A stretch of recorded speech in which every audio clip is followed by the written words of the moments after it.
조윤선 전 장관의 눈물로 첫 번째를 시작을 했는데요. 두 번째 주제는 저희 채널A의 단독 보도입니다. 다음 주제 바로 확인해보죠.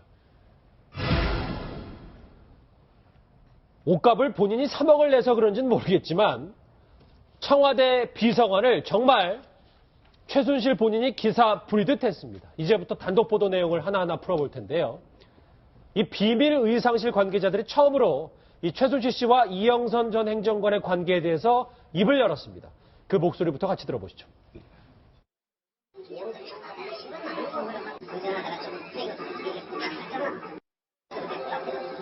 이영선이요? 이영선한테 최순실이 내가 엄청 힘들어가지고 안 오는데 내가 엄청 스스로 자기 위해서 스스로 울고 있다. 이영선도 뻔하게 직구했어. 최순실 씨가 이영선 전 행정관을 홀대한 거는 뭐 원래 익히 알고 있었지만 저 육성으로 들으니까 생각보다 정도가 심하네요.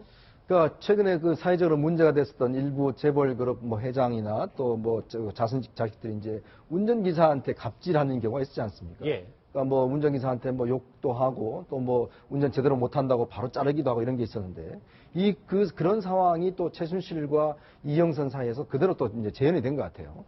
그러니까 특히 이제 그 이영선 지금 경호관이죠. 경호관 같은 경우는 제2부속실 소속이었습니다. 그러니까 거기 윤전추, 안봉근 이렇게 있었는데 사실 이제 제2부속실이 어떤 면에서 보면 지금 와서 보면 거의 최순실의 어떤 자기 사조직 비슷한 그 비서조직 비슷한 그런 역할을 했다고 보여지는 것이거든요. 그러니까 특히 이제 이영선 경호관 같은 경우는 이제 지금 화면에 나오지만 저렇게 전화가 왔을 때 자기가 직접 이제 옷에 닦아서 전화를 이제 건네주기도 하고, 최순실이 또 청와대 들어올 때 운전해주기도 하고, 지난번 헌재 나와서는 또 본인이 뭐 그렇지 않다고 증언하긴 했어요. 예. 근데 이제 여러 가지 증언들을 모아보면, 결국 이영선 행정관이 이제 최순실의 거의 일거수일투족 또 이런 것들은 이제 같이 비서 역할을 했던 이제 그런 정황들이 읽혀지고 있는 것이죠. 그러니까 결국 최순실이 보면 그런 이영선 행정관이 공직자한테도 보면 운전 제대로 못한다고 계속 홀대를 하고 또 욕을 하고 뭐 이런 것 정황들이 이제 드러나고 있는 거죠. 예, 박 변호사님 뭐 홀대를 하고 그래서 그런지 몰라도 이영선 전 행정관이 최순실 씨 때문에 꽤 스트레스를 많이 받았었나 봐요. 이 부분은 사실은 검찰 조사 때 했던 얘기입니다. 사실은 뭐 정확하게 이게 본인이 피해갈 부분만 피해갔는데 자신한테 꼬박꼬박 반말을 하고 뭐 시키기도 하고 그런 얘기들 합니다. 성격 같은 거를 아마 물어봤을 거예요. 검찰 조사할 때 바로 뭐 최순실 아냐 했을 때 모른다 할 거니까 네가 아는 것부터 얘기하라 했을 때 그 얘기를 반말부터 했고 툭툭 짧게 말하고 뭐를 가져오라 이런 식으로 얘기했다고 하면서 결국은 이제 우리 그 VCR은 나오죠. 막 닦아서 주는 모습. 예. 그런 게 본인이 원해서보다는 대통령과 친한 사람이니까 그렇게 했다라고 얘기를 하면서 그 부분은 아마 드러난 부분만 아마 얘기한 게 아닌가. 더 구체적으로 어떤 관계고 어떤 알게 됐다. 이 부분은 조금 감추고 있는 게 아닌가. 필요한 부분만 얘기했다고 좀 생각이 됩니다. 참고로 예. 이영선 경호관은 이 경호학 박사입니다. 경호학 박사. 네, 박사학위도 있어요. 경호에 대해서는 일가견이 있는 분인데 어쨌든 최순실 씨에게 이렇게 여러 가지 평가 쳐라. 예. 여러 가지. 이거는 맞겠죠. 예. 다른 거는 몰라도 다른 건 구체적으로 더 얘기를 하면 모르겠지만 이건 아마 조사하는 사람이 저 좋다 모르면 최순실 성격이라든지 만나는 거 있지 않느냐. 얘기해보라 했을 때 본인이 그대로 느낀 걸 얘기한 것 같아요. 이거는 맞을 겁니다. 구체적으로 뭐 어떻게 반말했냐 이런 걸 얘기를 더 하진 않았겠지만 반말하고 짧게 하고 지시하고 이런 부분은 아마 맞지 않을까. 우리 채널의 단독 그 증언하고 그 일치하는 부분이거든요. 예. 이영선은 어쩔 수 없이 했지 않을까. 최순실 성격이 있기 때문에 그 내용하고 일맥상통하다고 보면 될 것 같습니다. 이영선 경호관 그리고 최순실 씨에게 저희 단독 보도 두 사람이 이런 관계였다라는 걸 하는 이유는 바로 핵심은 이영선 씨 옷값일 텐데. 그렇죠. 옷값 3억 대납 어제 저 채널에도 보도했습니다만 취임 뒤에도 그랬다. 근데 청와대가 이 사태가 불거진 이후 서둘러서 옷값을 지불한 건 맞잖아요. 최순실 씨한테. 이게 연결고리 중에 핵심 아닐까요? 예, 저도 아침에 이제 동아일보 단독 보도를 보고 다시 확인하게 됐는데요. 그러니까 9월 달입니다. 작년 9월. 2016년 9월에 이 행정관을 통해서, 윤전추 행정관을 통해서 3번, 400만 원씩 3번을 1200만 원 지출했다고 그러는데 그동안의 옷값에 비하면 1200만 원이 턱없이 부족하지 않겠습니까? 근데 그 9월의 시점이 어떤 때입니까? 이미 9월의 시점은 7월 달부터 7월 26일 날 최초 보도가 나갔고 K미르젠에 보도가 나갔고, 그 다음에 9월 달에는 그 정동춘 그 이사장이 그 최순실 씨의 최측근이다, 마사지 센터장이, 단골 마사지 센터장이 해서 보도가 막 나가면서 문제가 불거지니까 벌써 치밀하게 준비를 한 거예요. 아, 이게 나중에 이 옷값이 뇌물 관계로 돼서 복잡하게 될지도 모르니까 우선 이걸 갖다 지불하도록 해라 라면서 대통령께서 직접 이거 갖다 줬다는 거 아니에요. 그래서 특검도 그렇게 이미 판단을 해버린 겁니다.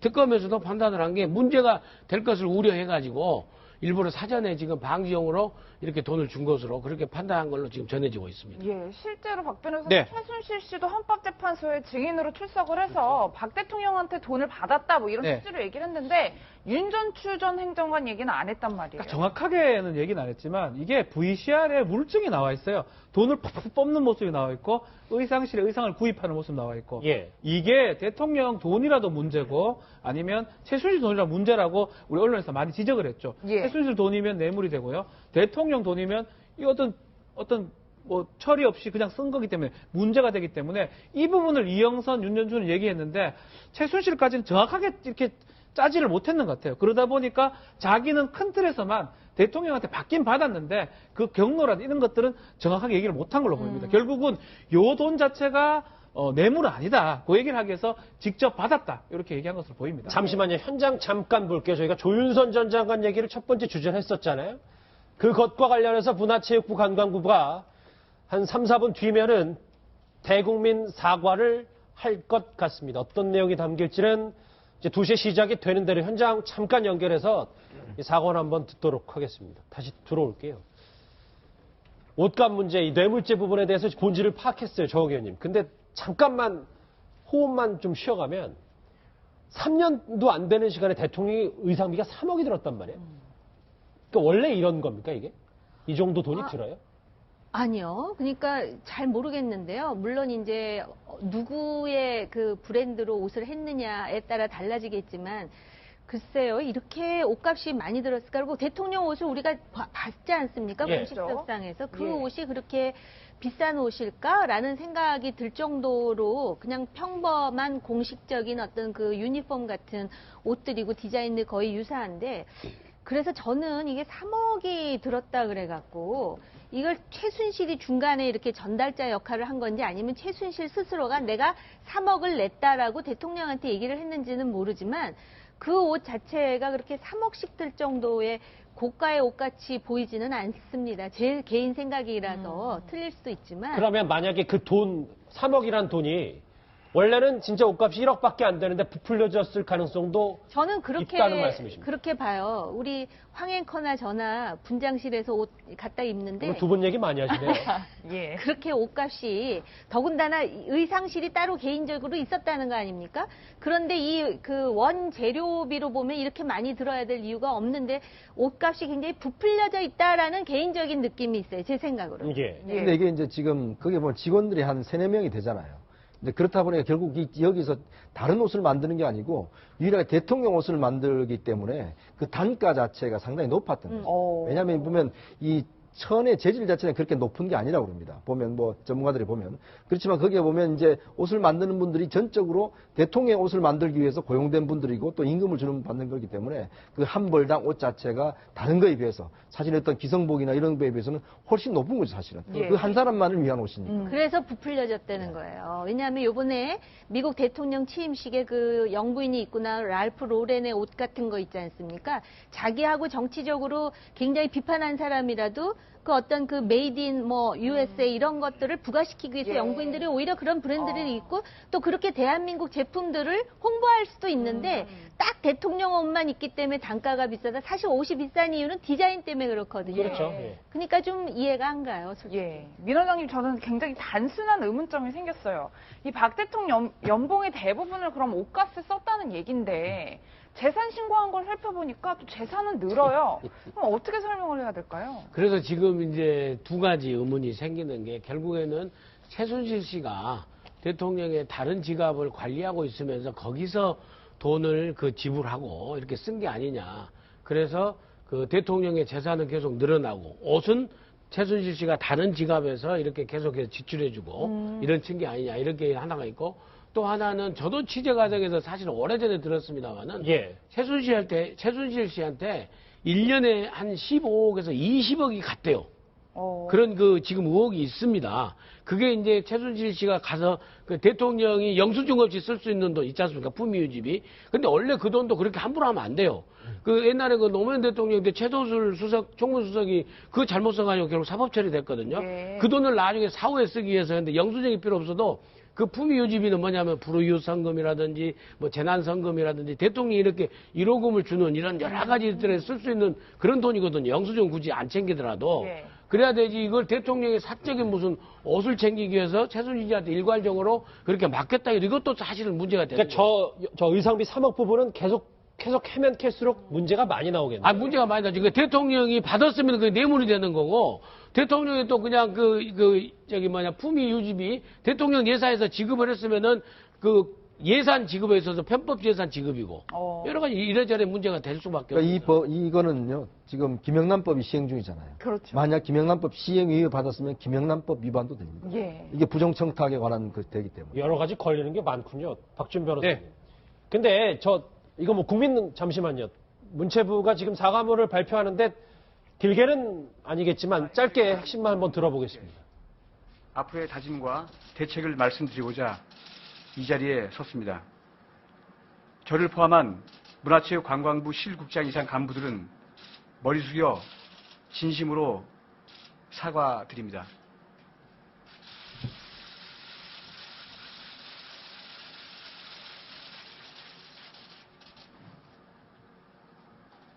문화예술인과 국민 여러분께 크나큰 고통과 실망, 좌절을 안겨드렸습니다. 예술 표현의 자유와 창의성을 지키는 보루가 되어야 할 우리 문화체육관광부가 공공 지원에서 배제되는 예술인 명단으로 인해 문화예술 지원의 공정성 문제를 야기하는 것에 대하여 너무나 참담하고 부끄럽습니다. 이런 행태를 미리 철저하게 파악하여 진실을 국민 여러분께 밝히고 신속한 재발 방지 대책을 강구했어야 함에도 불구하고 그러지도 못했습니다. 누구보다 책임감과 사명감으로 앞장서야 할 실국장들부터 통절하게 반성하고 있습니다. 어떤 변명의 여지도 없습니다. 네, 정부 세종청사에서 다시 스튜디오로 왔습니다. 송수근 문체부 장관 직무대행이 2시에 이제 대국민 사과를 발표했습니다. 예, 이 의원님 그런데 네. 지금 마이크를 잡았던 송수근 직무대행도 사실 이번 사건과 연루돼 있다 이런 보도들이 계속 나오고 있는데 네. 적절한 건지는 모르겠습니다. 뭐 사실 지금 상황에서는 뭐 어쩔 수가 없을 것 같아요. 송수근 지금 대행도 지금 제1차관인데 저분이 이제 아마 TF 팀장을 했었던 걸로 기억을 하고 있습니다. 예. 그래서 아마 특검에서도 조사도 받고 했었는데 지금 사실 뭐 문체부 공무원들 중에서 자유로운 사람이 누가 있겠습니까? 사실 뭐 어떤 면에서 보면 장관이나 차관이 뭐 청와대 지시를 하는데 뭐 이행을 안 할 수 있는 방법이 있겠어요? 그렇다고 한다면 모두가 다 인류가 됐는데 물론 정도의 차이는 있겠죠. 어떤 지금 현재 구속된 사람들을 보면 이제 주도적으로 명단을 작성했던 사람들. 예. 어쩔 수 없이 사실은 늘공이잖아요. 저분들은 계속 공무원이지 않습니까? 늘 그분들에 공무원이요? 대해서는 좀 다른 차원의 어떤 접근이 필요한 것 같습니다. 알겠습니다. 다시 이제 문체부 잠깐 사과 기자회견을 잠깐 듣고 왔고요. 이제 다시 의상, 옷, 대납 의혹 얘기를 다시 가볼게요. 박준 변호사님. 네. 그런데 이제 뭐 아까 얘기했던 그 의상비 3억 대납, 3억에는 계속 문제를 파보면 또 다른 이제 꼬리들이 나올 것이다라고 민원자님도 말씀하셨는데 그거 말고도 박근혜 대통령 의상 가운데 40벌은 딱 한 번만 입고 끝났다. 이것도 좀 문제가 있지 않냐. 또 지금 통계를 좀 내보니까 1회 착용한 옷이 40벌이고요. 2회 착용한 것이 25벌 되고 3회가 14벌, 4회가 15벌. 16회 착용하는 건 가장 나오는 옷으로 좀 나와 있는데 글쎄 뭐 저도 여성이 아니라서 또 그리고 또 대통령은 VIP고 또 아주 중요한 자리이기 때문에 옷을 조금 뭐 편하게 갈아입을 수도 있어야 되고 한 번 입고 또 마음에 안 들면 안 입을 수 있고 그거까지 뭐라 하는 건 우리가 예. 옷을 40번 입는다 얘가 한 번 빠이 입은 게 40밖에 안 된다 이래가 그것도 잘 문제가 없긴 없는데 그렇다고 치더라도 조금 비싼 게 아닌가 생각이 좀 듭니다. 갑자기 당황하시니까 사투리가. 제가 잘 모르겠습니다. 예. 정 의원님 말씀하십시오. 아, 저거는 이제 대통령이잖아요. 그리고 예. 해외 순방이 많지 않았습니까? 그래서 예를 든다면 뭐 중국을 순방한다 그러면은 금색 옷을 입었고 또 중동을 순방하게 되면 거기에 맞는 옷을 입다 보니까 그 옷을 자주 입을 수 있는 어떤 그런 어떤 그 업무에 그 적합한 옷은 아닐 수도 있어요. 그렇게 보면 예. 일반적인 기준으로 보면 40벌을 한 번만 입고 안 입어 이렇게 생각할 수도 있지만 예. 대통령이라는 어떤 그 대한민국 최고의 공직을 수행하면서 이 정도는 제가 볼 때는 그 이해가 되는 부분이 있다고 저는 감히 말씀을 드리겠습니다. 저는 잘 이해가 안 됩니다. 그 부분 관련해서는. 그러니까 왜냐하면 대통령이 물론 뭐 여러 가지 패션적인 면에서 뭐 할 수는 있어요. 뭐 지금의 영국의 메이 수상 같은 경우도 뭐 패션 리더지 않습니까? 근데 우리가 또 메르켈 그 독일 총리를 보면 정말 그 어떤 일에 집중하는 게 있잖아요. 그러니까 뭐 보면 그러니까 좀 너무 과도하다는 좀 느낌이 들어요. 솔직히 이야기해서. 지금 뭐야 기자들이 다 일일이 찍은 사진들을 이제 다 이제 다 이제 모아서 이제 아까 한 판으로 분석하고 나왔었어요, 있습니다. 화면에. 네. 예. 그런 차원이라 본다면 아무래도 사실은 그렇지 않습니까? 옷과 관련해서도 뭐 여러 가지 뭐 자기가 또 스타일에 따라 입을 수는 있죠. 근데 이제 저것 자체가 한편으로는 또 고민스럽잖아요. 매일 무슨 옷을 입어야 될지. 이제 그런 것과 함께 자기 일에 좀 집중하는 시간이 좀 저는 떨어지라고 봅니다. 그렇다고 한다면 박근혜 대통령이 저렇게 많은 옷을 이렇게 입었다는 것 자체는 좀 과하다는 생각을 지울 수가 없습니다. 아니, 그러니까 예컨대 중국의 시진핑 부부를 만날 때 정말 굉장히 그 부담스러운 빨간 옷에 중국식으로 술을 넣은 옷을 직무를 하면서 입기는 쉽지 않았을 거다 이런 생각이 든다는 거죠. 그리고 사실은 뭐 지금 그 관저에서 업무를 보는 게 옷 때문에 관저에서 업무를 본 건 아니기 때문에 예. 지금 저 옷보다 더 중요한 건 다른 이슈가 아닐까라는 생각이 든다는 뜻입니다. 근데 뭐 국정농단 사건만 이렇게 터지지 않았으면 저것도 아무 문제 없는 일인데 또 저 의상비 3억 최순실 씨가 대납한 거 아니냐 이런 의혹 때문에 저 얘기까지 나오는 것 같아요.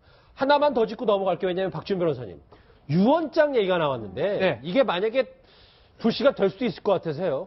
저 유언장을 이제 장시호가 그 얘기를 들었다는 거거든요. 그러니까 최순실이가 뭘 부탁을 했는데 그 중에 유언장도 있으니까 좀 챙겨라고 했는데 그래서 장시호의 어떤 진술을 토대로 해가지고 특검이 좀 추적을 해봤는데 결국은 유언장을 찾지는 못했습니다. 유언장이 왜 의미가 있느냐? 유언장에 사실 가장 중요한 재산상을 다 적어놓습니다. 최태민 일가 것이요. 그렇죠. 최소한 최순실 건 다 적어놓을 겁니다. 이게 재산이 등기돼 있고 자신 명의면 모르겠지만 등기가 안 돼 있고 차명으로 돼 있고 무기명 이런 것들은 확인할 수 있는 사람은 본인밖에 없고 본인의 유언장에는 다 기재를 합니다. 예. 이거는 뭐 정유래한테 주고 이거는 누구한테 주고 이건 누구한테 주고 그렇다면 그 유언장을 찾는다면 최순실의 어떤 재산 범위를 확정할 수 있기 때문에 아주 중요한 거긴 한데 지금 장시호 그 얘기를 했지만 특검은 추적은 하고 있는데 아직 확보는 못한 그런 상황입니다. 예. 알겠습니다. 옷값 3억 냈다고 청와대 비서관을 기사 부리듯 했던 최순실 씨 그리고 유언장 얘기로 마무리를 해봤습니다.